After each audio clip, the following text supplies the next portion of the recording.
Hey everyone, I am Dr. David Snook with Abrahamson Chiropractic, and I am here at the Temple Theater to highlight one of our nonprofits here in Portland. And I am here with Barry Young. And Barry, thank you so much for taking time out of your busy schedule to be able to sit down and talk. And for me, one of the reasons why I wanted to do the Temple Theater is because practicing in Illinois, I was in a town of 5,000 that had their theater. And they have been working for 10 years to try to get that theater up and going, and they're not nearly where you're at. So I think it's great that you are a part of something that's revitalizing not just the building, but the town, and bringing the town together. And so I just want to take time just to ask you some questions. So Barry, where can people find the Temple Theater, just in case they're not aware of where it would be located at? Dr. Dave, we are located at 109 North Russell Street in downtown Portland. We're right near the railroad tracks. Can't miss us. So you can't miss us. It's just if you come down at the end of Main Street, cross the tracks, basically right through there. And it is an actual building. It's not just a frontage building. It is an actual theater. We were here last weekend for a performance, and if you've not come out, I mean, you're really missing out. It was a fantastic live performance. The sound is great. I mean, it was a wonderful experience. And so, as far as giving us a little bit of history, maybe about the theater and about the organization itself that's behind the theater, if you don't mind, Barry. The Portland Preservation Foundation is the 501c3 charitable nonprofit organization that's behind the Temple Theater. They actually had an earlier project where they revitalized the Moy Greenhouse, and now it's become the Portland History Museum.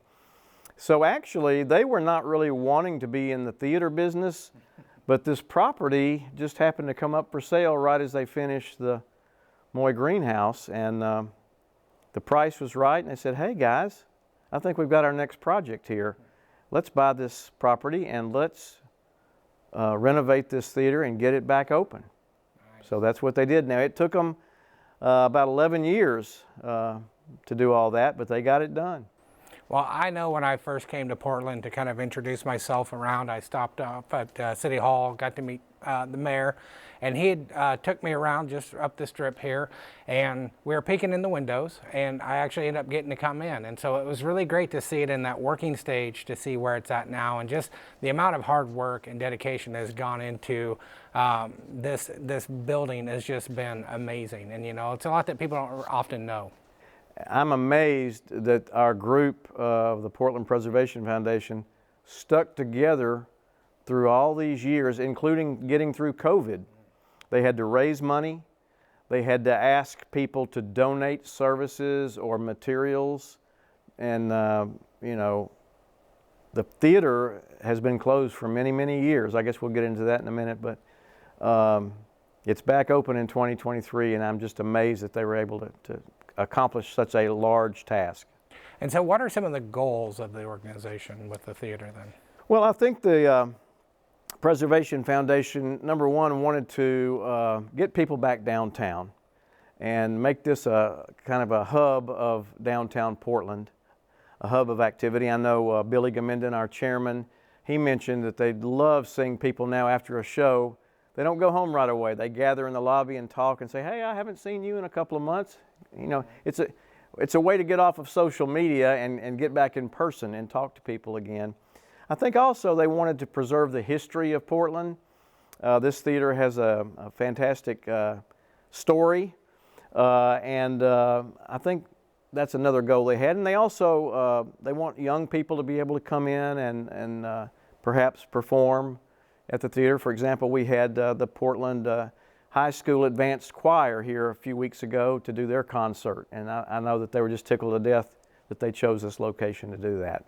And with the Preservation Committee, how many members are on that board? At the present time, we have 11 members on the board, and to my knowledge, they've stuck together through the 11 years. Okay. So that's phenomenal. They don't necessarily have terms. They're on the board. No, they really don't at this point. They just have been on it and persevered through all these years and through COVID to get it done. So, you know, we've been very involved with Hands of Hope, and we get to see that nonprofit. And so we understand that that relies on a lot of donations. So how does the Temple Theater run? Like how do you survive month to month or keep going? What things do you rely on? That's a great question, and a lot of people that I run into, they think maybe the theater is owned by the city, which the city has helped us financially through the years, and we thank them for that, but it's not owned by the city. It's owned by the foundation. A lot of people think there are other business people in town that may own it, but that's not true either. We are a true nonprofit 501c3. We do not have any regular source of income, so that means ticket sales, concession sales, and donations. Sponsorships is something we're working on right now. We need the community to support the theater. I kind of compare us to public television. You know, public television's always hurting for money, and they always have pledge drives and things and say, hey, if you like this programming, please support it.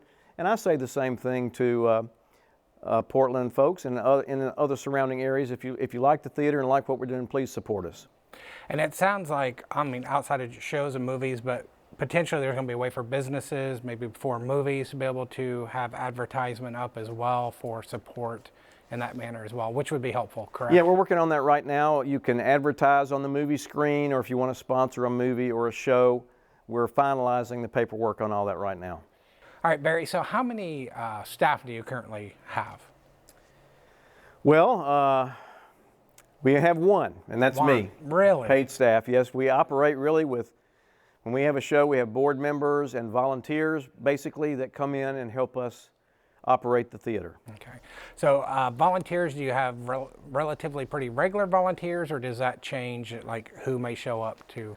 We have a list, probably about a dozen folks right now that volunteer. Of course, they can't come to every show, so we really want to build up our volunteer base. And so if anybody would like to come and experience the theater and help us out, we'd love to talk to you and get your contact information and let you come and volunteer.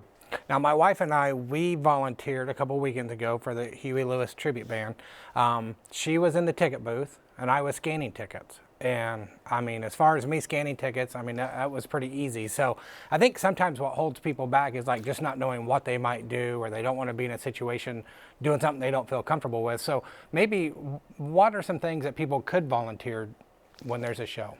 Well, if it's a live show, we feed the band before the show. So if somebody likes to work with catering and that kind of thing, you could volunteer to be back in the background and help get the food prepared and ready to serve. You could work in the box office and sell tickets. You can scan tickets, like you said. When somebody comes in with a ticket, we scan it, and that way we know how many people actually came to the show. You can work in the concession stand.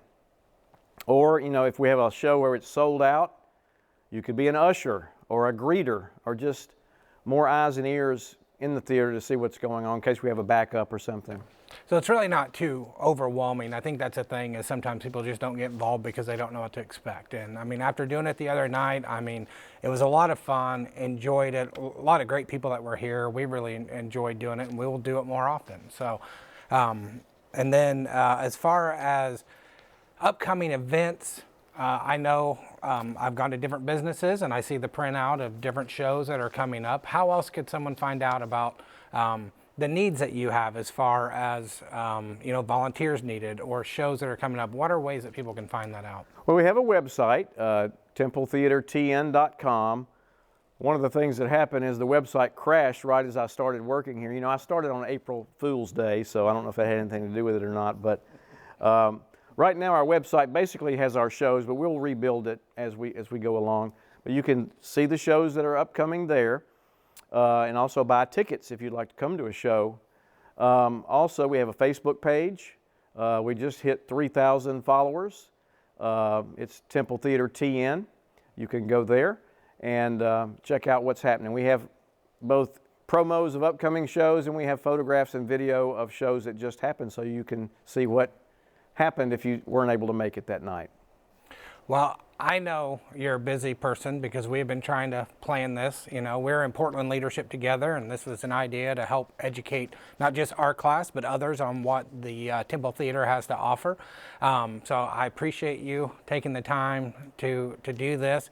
Now, if you're like me, you are looking and you want to probably know what this it looks like unfinished section of floor of the stage, but I know that's not what it is. So Barry, why is that like that? Well, they borrowed a page out of the Grand Ole Opry. If you've been to the Grand Ole Opry, they have a old piece of wood in the middle of the stage. And basically what this is a piece of the original Temple stage from the 1930s. And it is said that Roy Acuff and Minnie Pearl performed on that piece of wood right there. So it's kind of a history lesson, and it's a reminder of where we were. The theater was closed from 1956 until 2023. 67 years it was closed, and now through the Portland Preservation Foundation, it's been reopened, and that piece of wood has a lot of meaning to us. That's amazing. Hearing it from the theater, you know, the Temple's aspect, but also I think a great reminder that everyone started somewhere, right? That's correct. And people that you could be coming and seeing shows of people, maybe you don't know them necessarily, but you never know who they are now, who they might be in 10 years. And you could say that you sat there and you saw them at the Temple Theater in Portland. You know, I mean, it's just an amazing opportunity. So thank you so much, Barry. Thank you for your time. Get on down to 109 North Russell at the Temple Theater. Check it out. You will not have a bad time by any means. So thank you so much, Barry. Thank you.